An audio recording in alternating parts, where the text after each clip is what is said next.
This video is sponsored by BuyMode shopping app. BuyMode e-shopping application is one of the best online shopping app now available on Play Store and App Store. Click below link and install application. Thank you.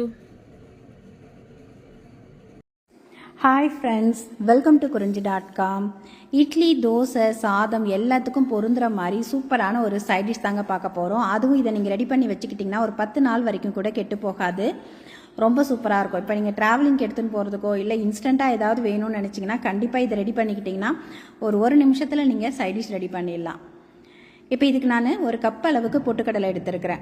இப்போ இந்த பொட்டுக்கடலையை வெறும் கடாயில், எண்ணெய் எதுவுமே சேர்க்க தேவையில்லை, வெறும் கடாயில் போட்டு நல்லா அந்த வாசனை வரும், சூடேறும், கலர் மாறக்கூடாது, அந்த அளவுக்கு வர்ற வரைக்கும் நல்லா வறுத்து எடுத்துக்குங்க. இப்போ இது நல்லா வறுபட்டதுக்கப்புறம் இதை ஒரு பிளேட்டுக்கு மாற்றிடலாம். இப்போ அதே கடாயில் ஒரு ஸ்பூன் அளவுக்கு சீரகம் சேர்த்துக்கலாம். இந்த சீரகம் சேர்த்து வறுக்கும் போது நல்ல வாசனை கொடுக்குங்க, செரிமானத்துக்கு ரொம்ப நல்லது இது. அதனால் ஒரு ஸ்பூன் அளவுக்கு சீரகம் சேர்த்துக்குங்க. சீரகமும் அந்த சூடான கடாயில் போட்டு ஒரு 2 வதக்கும் போதே நல்லா படப்படான்னு பொரியும். அந்த டைமில் நம்ம இதை எடுத்துடலாம். இப்போ சீரகமும் நல்லா வறுபட்டுடுச்சு. இப்போ இதை நம்ம ஏற்கனவே வறுத்து வச்சுருக்கக்கூடிய அந்த பொட்டுக்கடலை கூட சேர்த்துக்கலாம்.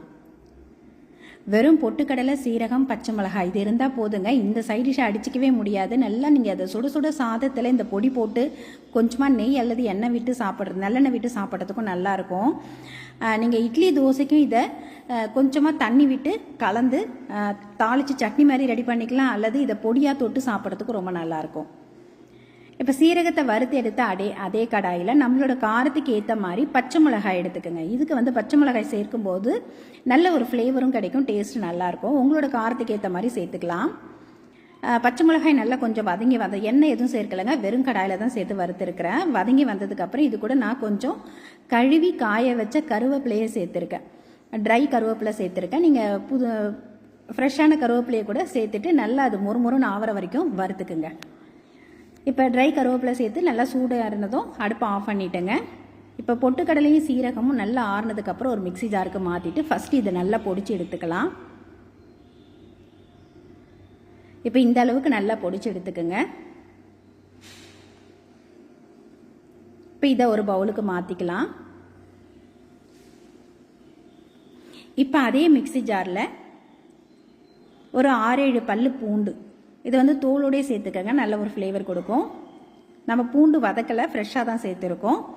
பூண்டு சேர்த்துட்டு இது கூட நம்ம வதக்கி வச்சுருக்கக்கூடிய பச்சை மிளகாய், கருவேப்பிலையும் சேர்த்துக்கலாம்.